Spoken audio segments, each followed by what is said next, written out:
situation in Gaza is still tense, both for Palestinian civilians and Israeli hostages. For the Europe conversation, I catch up with Spanish Foreign Affairs Minister Jose Manuel Альбарес, who says Gaza belongs to the Palestinians and they should remain there to rebuild it.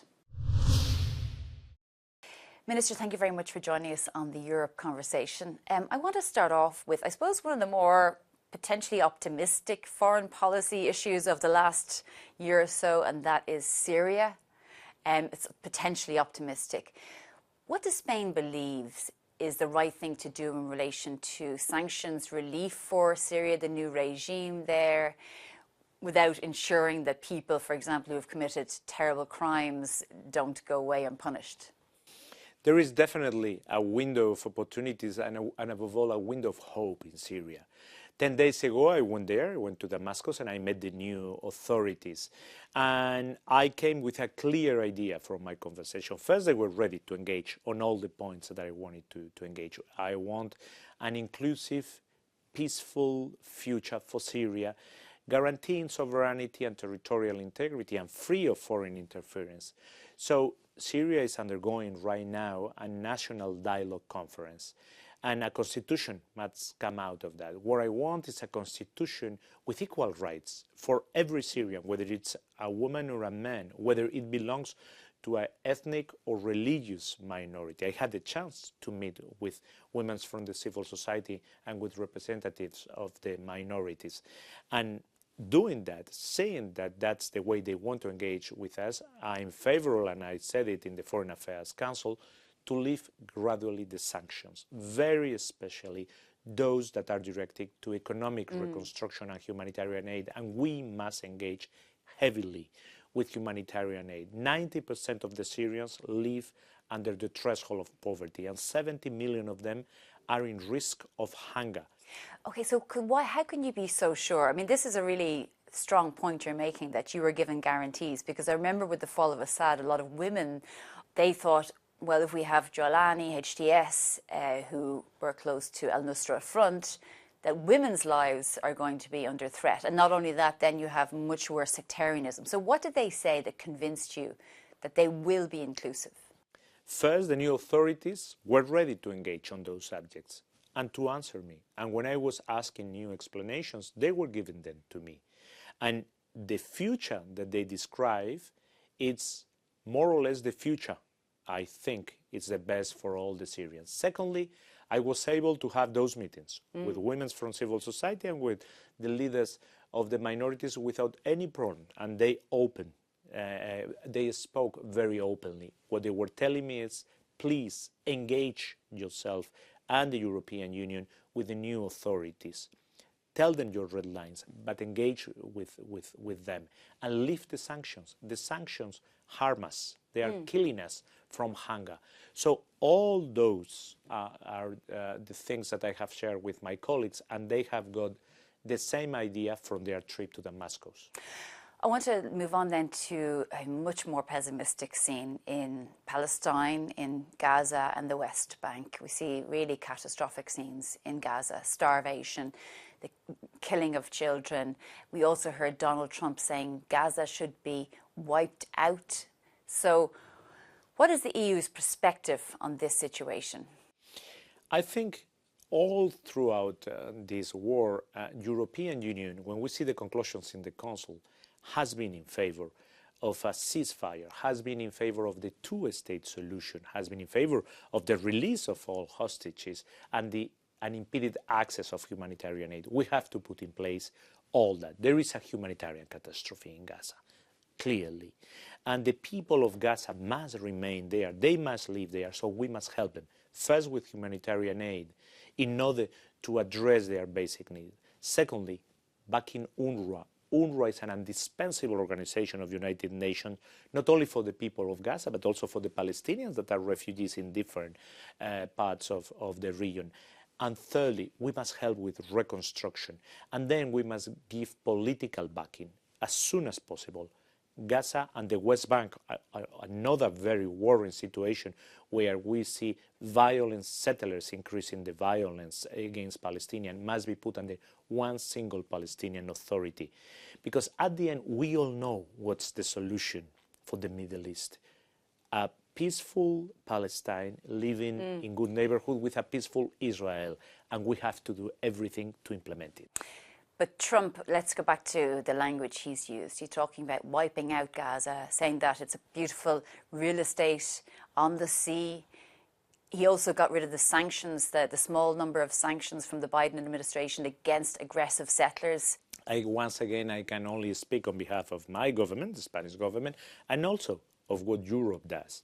Certainly, Gaza belongs to the Palestinian, and it's the people living in Gaza, the Palestinians living in Gaza, that must remain there, and we must help them to rebuild a new life.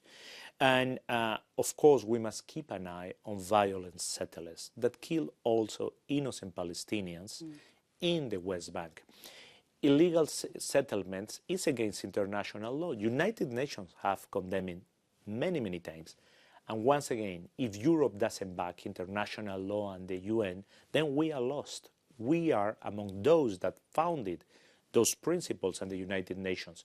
So we will do as much as possible for a peaceful future for the Palestinian in a Palestinian state. That's why we recognize Palestine in last May, together with Slovenia, with Ireland and with Norway.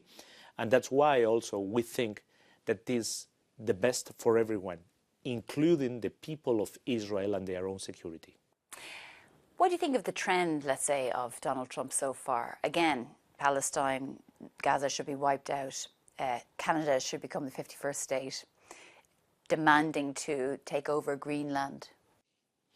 There are two things. One, I think we are spending too much time about what someone else says or thinks. What's really important for me is what we are going to do. How united Europeans we are going to be. How united we are going to be around our values. And our values are very clear. Equal sovereignty of states, territorial integrity, searching for peace. War cannot be a way of settling disputes among states. All those are principles that we have created ourselves and that we must back. So let's not talk or think so much about what someone else, we have no control on what other presidents of other countries say or will do, but we can decide what we will do.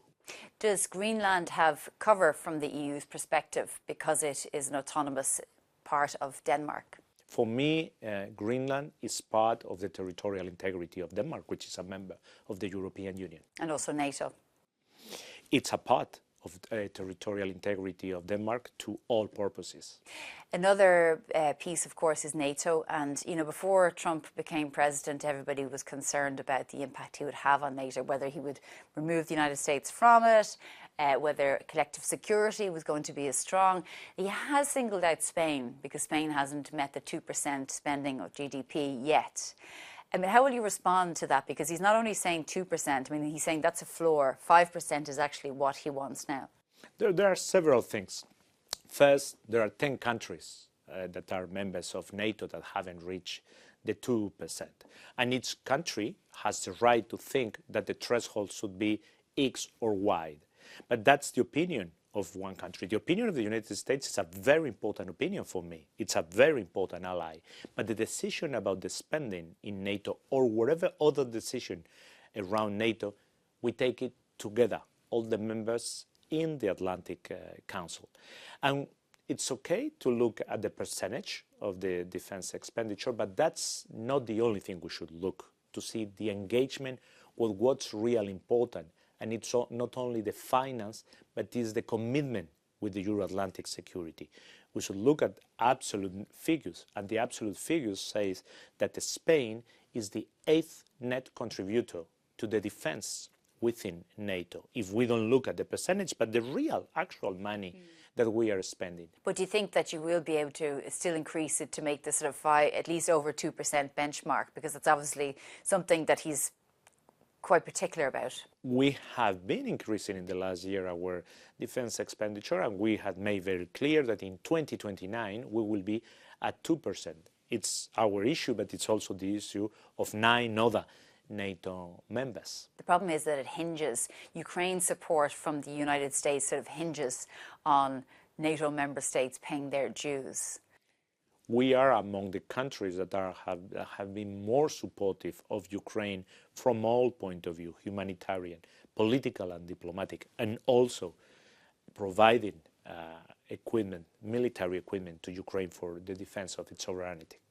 In relation to Ukraine, Vladimir Zelensky is obviously saying that security guarantees are vital in some way, whether that's membership of NATO, for there to be any reasonable, just peace negotiations, because obviously we know if the war ends and there's a frozen conflict, Russia can just resume it at any point if Ukraine doesn't have security guarantees. What do you think they could look like? Do you support Ukrainian membership of NATO for at least the unoccupied territories? It's not a matter of what Spain thinks or not, it's what we have decided. That a long time ago, we decided that the future of NATO one day should be with Ukraine, and the future of Ukraine should be in NATO. But at this moment, there is not an accession request at the table that is being dealt with. We are talking about a country that is at war at this very moment. And what we are doing is to give bilateral security guarantees. Spain signed with President Zelensky a security guarantee agreement. And meanwhile, what we must make sure is that Ukraine wins this war, because losing this war means that Ukraine will disappear. That's what is at stake. And therefore, the European security would be threatened. Okay, Jose Manuel Альбарес, the Spanish Foreign Minister, thank you very much for joining us on the Europe Conversation. Thank you.